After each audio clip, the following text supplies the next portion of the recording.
శ్రీమాత్రే నమ జయ గురుదత్తాత్రేయ నమ ఓం గంగణపతే నమ యా దేవి సర్వభూతేషు మాతృపేణ సంస్థితా నమస్తస్తై నమస్తస్తై నమస్తస్తై నమో నమ క్రీం మహాకాళికాయ నమో నమ క్లీం కృష్ణాయ గోవిందాయ గోపీజనవల్లభాయ శ్రీకృష్ణ పరబ్రహ్మణే పరంజ్యోతిషే నమో నమ ఓం నమ శివాయ శివాయ గురువే నమో నమ అరుణాచలేశ్వరాయ నమో నమ జయ గురుదత్తాత్రేయ నమ ఐం సరస్వత్యై నమో నమ వాగ్దేవ్యే నమో నమ మాతృభ్యో పితృభ్యో ఋషిభ్యో నమో నమ యూట్యూబ్ ప్రేక్షకులందరికీ కూడా నమస్కారం అండి.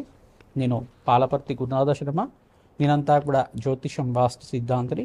మీకంతా కూడా అక్టోబర్ నెల మాస ఫలితాల్లో భాగంగా గోచారీత్యా గ్రహాల యొక్క స్థితిగతి కలయిక వాటి ఫలితాలంతా కూడా ప్రభావం మేషాది ద్వాదశ రాశుల వాళ్ళకి ఎటువంటి ఫలితాలు వస్తున్నాయో తెలుసుకోవడం జరుగుతుంది.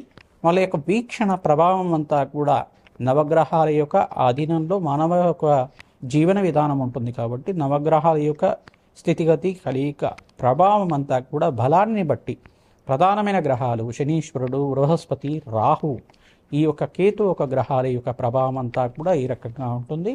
మరియు ప్రధానంగా అక్టోబర్ నెలలో విశేషంగా ఏంటిదంటే ఈ యొక్క గురువు యొక్క అతిచారంలో భాగంగా కర్కాటక రాశి ప్రవేశం చేయడం, బలమైన స్థానంలో ప్రధానంగా ఉచ్చ స్థానంలో కర్కాటక రాశిలో ప్రవేశం చేసిన బృహస్పతి యొక్క ఫలితాలంతా కూడా విశేషంగా పరిష్కారాలంతా కూడా తెలుసుకోవడం జరుగుతుంది. బృహస్పతి ఇచ్చే శుభ ఫలితాలు అత్యంత రాజయోగాలు, విపరీత రాజయోగాలు, అఖండమైన పుణ్యయోగం అంతా కూడా ఇచ్చే బృహస్పతి గ్రహం యొక్క ఫలితాలంతా కూడా తెలుసుకోవడం జరుగుతుంది. వీక్షకులంతా కూడా ఈ యొక్క వీడియోనంతా కూడా చూడండి. ఆఖరిలో మీకంతా కూడా నవగ్రహాల యొక్క స్థితిగతి కలయిక వీక్షణ బట్టి మీ రాశి వాళ్ళకి మేషాది ద్వాదశ రాశుల వాళ్ళకి మరియు ప్రధానంగా చూసుకుంటే హోమ కార్యక్రమాలు, శాంతి కార్యక్రమాలు ఏ రకంగా ఆచరించాలి, వృక్షశాస్త్ర ప్రకారంగా ఏ మొక్కల్ని నాటడం వల్ల, ఏ వృక్షాన్ని పూజ చేసుకోవడం వల్ల మీకంతా కూడా శీఘ్రంగా మంచి ఫలితాలు, ఆకస్మిక ధనలాభం, ధనయోగం సిద్ధించడానికి ఆస్కారం ఉంటుంది. ప్రధానంగా వివాహాది శుభకార్యాలు కలగాలంటే ఎటువంటి పరిష్కారాలు జరగాలి, మరియు వ్యాపారంలో అభివృద్ధి కలగాలంటే ఎటువంటి పరిష్కారాలు ఆచరించాలి, మేషాది ద్వాదశ రాశుల వాళ్ళకి పరిష్కారం కూడా చెప్పడం జరుగుతుంది. మీరంతా కూడా ఈ యొక్క వీక్షకులంతా కూడా పరిష్కారాలంతా కూడా నోట్ చేసుకొని మీరంతా కూడా పరిష్కారాలు పాటిస్తే గనక శీఘ్రాతి శీఘ్రంగా అత్యంత శుభ ఫలితాలు రావడానికి ఆస్కారం ఉంటుంది. ప్రతినిత్యం కూడా అమ్మవారి ఆరాధన చేయండి. శ్రీమాత్రే నమః, శ్రీమాత్రే నమః, శ్రీమాత్రే నమః నామాన్ని ప్రతినిత్యం కూడా జపాన్ని ఆచరించండి. ప్రతినిత్యం కూడా జపాన్ని ఆచరించడం వల్ల ఆశ్వేత మాసంలో అఖండ పుణ్య ఫలితాలు రావడానికి ఆస్కారం ఉంటుంది. అమ్మవారి ఆరాధన, కుంకుమార్చన విధానం ఈ యొక్క అక్టోబర్ నెలలో ఆశ్వేజ మాసంలో ఆరాధన చేయడం వల్ల అఖండ పుణ్య ఫలితాలు రావడానికి ఆస్కారం ఉంటుంది. జగన్మాత అనుగ్రహం వల్ల అందరికీ కూడా అష్టైశ్వర్య భోగభాగ్యాలు లభించాలని చెప్పేసి ఆశీర్వాదం చేస్తున్నాం. అత్యంత రాజయోగం సిద్ధించాలని చెప్పి ఆశీర్వాదం చేస్తూ ఈ యొక్క మేషాది ద్వాదశ రాశుల ఫలితాలంతా కూడా బృహస్పతి యొక్క మార్పు, అతిచారంలో మార్పు, ఉచ్చస్థానంలో మార్పు, కర్కాటక రాశిలో ప్రవేశం చేయడం వల్ల అక్టోబర్ ఫలితాలు ఈ యొక్క వివిధ గ్రహాల యొక్క స్థితిగతి కలయిక అంతా కూడా తెలుసుకోవడం జరుగుతుంది. వ్యాపారంలో అభివృద్ధి కలగాలంటే ఎటువంటి పరిష్కారాలు చేయాలో తెలుసుకోవడం జరుగుతుంది. శ్రీమాత్రే నమః. వృశ్చిక రాశి జాతకులకి గోచారరీత్యా అక్టోబర్ నెల మాస ఫలితాల భాగంగా బృహస్పతి అతిచారంలో భాగంగా కర్కాటక రాశిలో ప్రవేశం చేస్తున్నారు. అక్టోబర్ 18, 19 తారీఖులో ప్రవేశం చేయడం, ఉచ్చ స్థానంలో అత్యంత బలంగా ప్రవేశం చేయడం, బలమైన గ్రహంగా మారడం జరుగుతుంది. వృశ్చిక రాశి జాతకులకి ప్రధానంగా చూసుకుంటే బృహస్పతి యొక్క దృష్టి, పంచమ దృష్టి అంతా కూడా రాశి మీద పడుతుంది. అత్యంత శుభ ఫలితాలు పొందడానికి ఆస్కారం ఉంటుంది. వివాహాది శుభకార్యాలు జరగడానికి ప్రయత్నం చేసుకోవచ్చు. ప్రధానంగా మీరంతా కూడా దత్తాత్రేయ కవచాన్ని పారాయణం చేసుకోవాలి. ఈ యొక్క బంధుమిత్రుల సహాయ సహకారాలు లభిస్తూ ఉంటాయి. వ్యాపారంలో మార్పులు జరగడానికి, ప్రమోషన్స్ లభించడానికి మీకంతా కూడా వ్యాపారాన్ని అంతా కూడా విస్తారం చేసుకోవడానికి ప్రయత్నాలు మొదలు పెట్టుకుంటూ ఉంటారు. స్థానచలనం అంతా కూడా ఉంటుంది.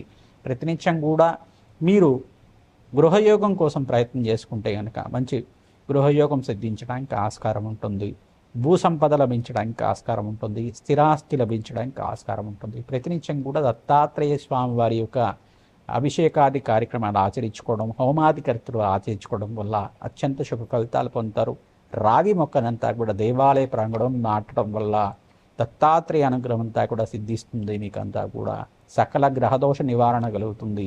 శనగలు, ఉలువలు, బొబ్బర్లంతా కూడా నానబెట్టినవన్నీ కూడా గోమాతకు సమర్పిస్తూ ఉంటే కనుక పచ్చిక, తెలగపిండి, గ్రాసం అంతా కూడా గోమాతకు సమర్పిస్తూ ఉండడం వల్ల అత్యంత శుభ ఫలితాలు పొందడానికి ఆస్కారం ఉంటుంది.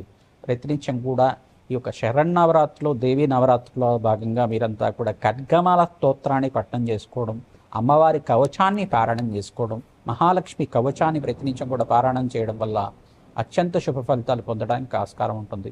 ప్రతినిత్యం కూడా ఎవరైతే గనక శ్రీమాత్రే నమః శ్రీమాత్రే నమః శ్రీమాత్రే నమః నామాన్ని జపాన్ని ఆచరిస్తూ ఉంటారో, జపాన్ని ఆచరించడం వల్ల, నామస్మరణ చేయడం వల్ల జగన్మాత అనుగ్రహం అంతా కూడా శీఘ్రంగా లభించడానికి ఆస్కారం ఉంటుంది. అమ్మవారి యొక్క పూజా విధానం పాటించండి, కుంకుమార్చన చేస్తూ ఉండండి. ప్రతినిత్యం కూడా దేవీ నవరాత్రిలో కుంకుమార్చన చేస్తూ ఉండడం వల్ల అఖండమైన పుణ్య ఫలితాలు లభిస్తూ ఉంటాయి. అమ్మవారికి ప్రీతికరంగా వస్త్ర సమర్పణం చేయడం వల్ల, వస్త్రదానం చేయడం వల్ల అఖండ పుణ్య ఫలితాలు లభించడానికి ఆస్కారం ఉంటుంది. ఈ యొక్క మంగళకరమైన వస్తువులు ప్రధానంగా చూసుకుంటే అమ్మవారికి మంచి చీర, ఈ యొక్క గాజులు, సుగంధ ద్రవ్యాలు వచ్చే అంటే సుగంధమైన వాసన వచ్చే పువ్వులన్నీ కూడా మల్లెపూల మాల కానీ, తామర పువ్వులు కానీ, మంచి వాసన వచ్చే పువ్వులు కానీ సమర్పిస్తూ ఉండడం అమ్మవారికి విశేషంగా. ఎవరైతే కనుక అమ్మవారికి విశేషంగా అలంకరణ నిమిత్తం అంతా కూడా మంచి వస్త్రాలు సమర్పిస్తూ ఉంటారో అఖండమైన సంఘంలో గౌరవం పెరుగుతుంది, సంఘంలో కీర్తి ప్రతిష్టలు పెరుగుతాయి, అఖండమైన లాభాలు గణించడానికి ఆస్కారం ఉంటుంది. ప్రతినిత్యం కూడా మీరు అమ్మవారికి ప్రీతికరమైన అవతారాలకి ఏ అవతారానికి అవతారానికి అంతా కూడా ప్రసాదాలు చెప్పడం జరుగుతుంది. అమ్మవారికి ప్రీతికరంగా ప్రసాద నివేదన చేయడం వల్ల అఖండ పుణ్య ఫలితాలు లభించడానికి ఆస్కారం ఉంటుంది. మీ దగ్గరలో ఉండే దేవాలయ ప్రాంగణాలు కానీ, మండపం దగ్గర ఉండే ప్రాంగణాలు కానీ, మీరు చేసుకునే అపార్ట్మెంట్లో ఈ అమ్మవారి నవరాత్రులు చేస్తూ ఉంటాయి అక్కడైనా కానీ అమ్మవారి ప్రీతికరంగా సామూహిక కుంకుమార్చనలంతా కూడా పాల్గొనడం వల్ల అఖండ పుణ్య ఫలితాలు వస్తుంది. సువాసిని అర్చన విధానం పాటిస్తూ ఉండాలి, మంచి ఫలితాలు పొందుతారు.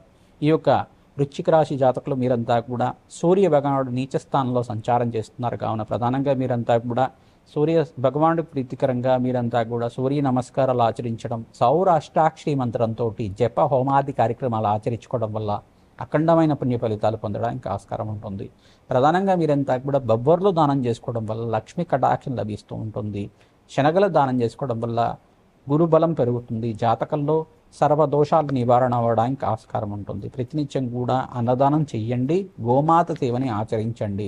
శ్రీమాత్రే నమః. అక్టోబర్ నెలలో ప్రధానంగా మనకంతా కూడా చూసుకుంటే ఈ యొక్క దేవీ శరన్నవరాత్రులంతా కూడా ప్రధానంగా మీకంతా కూడా విశేషంగా శుభ ఫలితాలు ఇచ్చే విధంగా ఉంటాయి కావున ప్రధానంగా ఈ యొక్క సెప్టెంబర్ 22వ తారీఖు నుంచి మనకంతా కూడా దేవీ శరన్నవరాత్రులంతా కూడా ప్రారంభమవుతున్నాయి.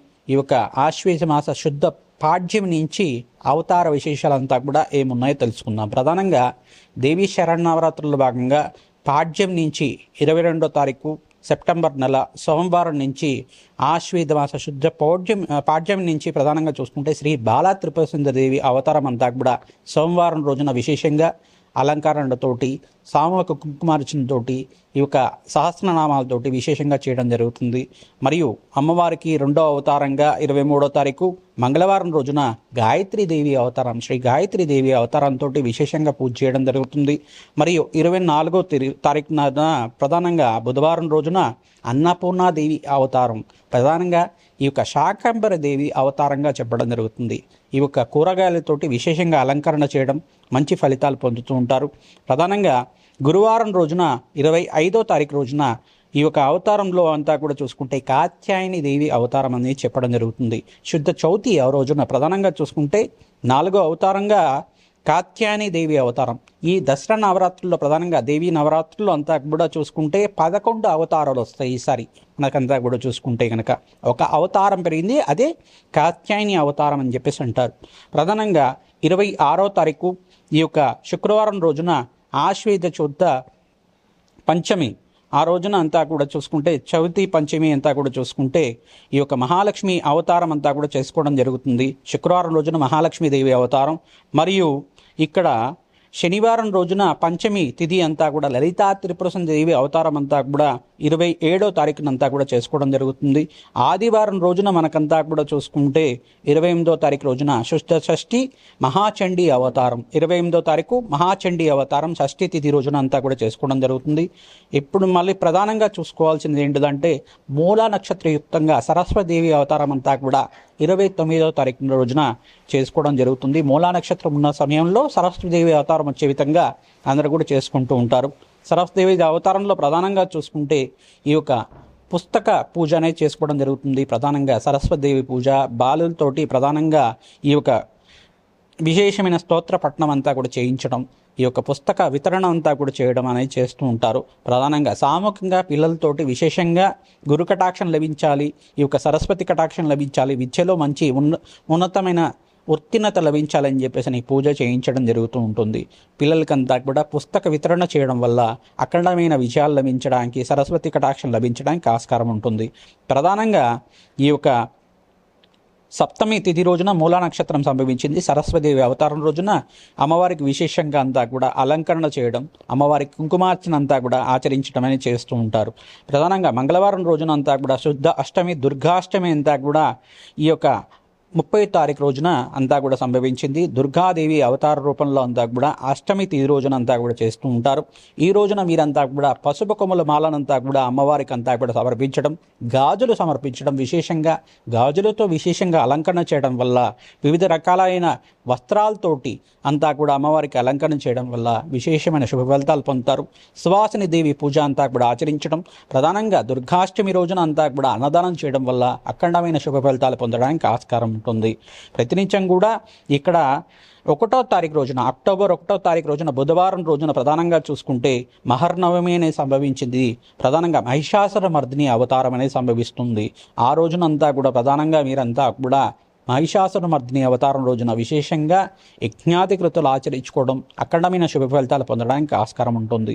ప్రధానంగా సామూహిక కుంకుమార్చనలో భాగంగా ప్రతినిత్యం కూడా ఈ యొక్క పసుపు కొమ్ముల మాలకు కానీ విశేషమైన మాలలంతా కూడా తామర పూలతో అమ్మవారికి విశేషంగా అర్చన విధానం చేసుకోవడం వల్ల, మల్లెపూలతో అర్చన విధానం చేయడం వల్ల, లక్ష కుంకుమార్చన పూజా విధానం చేసుకోవడం వల్ల ఈ యొక్క శ్రీమాత్రే నమః, శ్రీమాత్రే నమః, శ్రీమాత్రే నమః నామాన్ని జపాన్ని ఆచరించడం, సహస్రనామాలు ఏ యొక్క అవతారానికి ఆ సహస్రనామాలతోటి పారాయణం చేసుకోవడం, కుంకుమార్చన అంతా కూడా సామూహిక కుంకుమార్చనలో పాల్గొనడం, దేవాలయ ప్రాంగణంలో కానీ, ఈ యొక్క అమ్మవారి పీఠం పెట్టిన ప్రాంగణంలో కానీ, ఈ మండపాలు పెడుతూ ఉంటారు కమ్యూనిటీలో అంతా కూడా, అపార్ట్మెంట్స్లో కానీ, మీ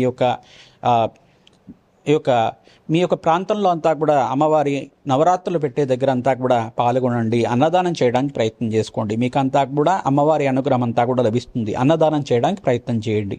ప్రతినిత్యం కూడా ఇక్కడ 2వ తారీఖు దశమి అవతారం అనేది ప్రధానంగా చూసుకుంటే దశమి తిథి రోజున విజయదశమి అంతా కూడా సంభవించింది. అక్టోబర్ 2వ తారీఖు గురువారం రోజునంతా కూడా సంభవించింది. గురువారం రోజున రాజరాజేశ్వరి దేవి అవతారం అంతా కూడా విశేషంగా అలంకరణ చేయడం, అమ్మవారికి అంతా కూడా దశమి తిథి రోజున సాయంకాల వేళల్లో అంతా కూడా అమ్మవారికి ప్రీతికరంగా కుంకుమార్చనలు అంతా కూడా ఆచరించడం, శ్రవణ నక్షత్ర యుక్తంగా సమయంలో అంతా కూడా శమీ వృక్షానికంతా కూడా పూజ చేయడం అనేది చేస్తూ ఉంటారు. శమీ వృక్షం అంతా కూడా పూజ చేయడం అనేది ఎందుకు చేస్తూ ఉంటారంటే కనుక శమీ వృక్షం అంతా కూడా విజయాన్ని చెప్తూ ఉంటారు. ప్రధానంగా శమీ వృక్షానికి అంతా కూడా విజయదశమి లగ్నం అనేది విజయ లగ్నం అనేది ఉంటుందన్నమాట. సాయంకాల వేళలో సంభవిస్తూ ఉంటుంది. ఆ సమయంలో అంతా కూడా విజయాలు సిద్ధిస్తూ ఉంటాయి. ఏ కార్యాన్ని మొదలుపెట్టినా కానీ అఖండమైన విజయాలు సిద్ధించడానికి ఆస్కారం ఉంటుంది. విజయదశమి లగ్నంలో అంతా కూడా ఈ యొక్క శమీ వృక్షాన్ని పూజ చేయడం, ప్రదక్షిణాలు ఆచరించుకోవడం వల్ల ఆ వృక్షరాజాన్నంతా కూడా దేవతా వృక్షంగా భావించి దానికి నమస్కారం చేసుకోవడం వల్ల మీ కోరికలంతా కూడా సిద్ధించడానికి, జగన్మాత అనుగ్రహం అంతా లభించడానికి ఆస్కారం ఉంటుంది. శరన్నవరాత్రుల పూజలో భాగంగా దశమి తిథి రోజునంతా కూడా అమ్మవారికి అంతా కూడా శోభయాత్ర అనేది ఉంటుంది. ఆ శోభయాత్రలంతా కూడా సాంస్కృతికమైన నృత్యాలతోటి, గీతాలతోటి అంతా కూడా ఈ యొక్క అమ్మవారి ఉత్సవాలంతా కూడా చేసుకోవడం, అత్యంత శుభ ఫలితాలు పొందే విధంగా గీతాలు ప్రచనం చేసుకోవడం, అమ్మవారికి అంతా కూడా మంగళహారతులంతా కూడా నివేదన చేసుకోవడం వల్ల అఖండమైన శుభ ఫలితాలు పొందుతూ ఉంటారు. ప్రధానంగా మీరంతా కూడా మహానివేదన అంతా కూడా చేసుకోవడం వల్ల అఖండమైన శుభ ఫలితాలు పొందడానికి ఆస్కారం ఉంటుంది. దేవీ నవరాత్రుల్లో మీరంతా కూడా మహిళలు విశేషంగా పాల్గొనడం, అమ్మవారికి వస్త్రాలు సమర్పించడం, అలంకరణ నిమిత్తం అంతా కూడా మీరంతా కూడా అమ్మవారికి విశేషమైన అలంకరణ అంతా కూడా చేయించడం అనేది చేసుకోవడం వల్ల అఖండమైన శుభ ఫలితాలు వస్తూ ఉంటాయి. మీ దేవాలయ ప్రాంగణంలో కానీ, మండపాలు జరిగే ప్రాంగణంలో కానీ ఈ యొక్క సహస్రనామార్చన, కుంకుమార్చన విధానం కానీ, పారాయణంలో కానీ విశేషంగా పాల్గొనండి. జగన్మాత అనుగ్రహం వల్ల శీఘ్రంగా మీ మనోవాంఛలంతా కూడా తీరడానికి ఆస్కారం ఉంటుంది. అమ్మవారికి ప్రీతికరంగా భక్తులకంతా కూడా అన్నదానం చేయడం వల్ల విశేషమైన శుభ ఫలితాలు పొందడానికి ఆస్కారం ఉంటుంది. వస్త్రదానం చేయడం వల్ల అఖండమైన సంఘంలో కీర్తి ప్రతిష్టలు పెరగడానికి, మంచి పేరు లభించడానికి ఆస్కారం ఉంటుంది. అదృష్టమైన జీవితం జీవించడానికి, ఆకస్మిక ధనలాభం, ధనయోగం సిద్ధించడానికి ఆస్కారం ఉంటుంది. ప్రతినిత్యం కూడా మహాలక్ష్మి కవచాన్ని పారాయణం చేసుకోవడం. ఇక్కడ చూసుకుంటే ప్రధానంగా మీరంతా కూడా అమ్మవారి ప్రీతికరంగా ఖడ్గమాల స్తోత్రాన్ని ప్రతినిత్యం కూడా పారాయణం చేసుకోవడం వల్ల విశేష లాభాలు గణించడానికి ఆస్కారం ఉంటుంది. విశేషమైన శుభలాభాలు గణించడానికి ఆస్కారం ఉంటుంది. అదృష్ట యోగం సిద్ధిస్తుంది. శ్రీమాత్రే నమః.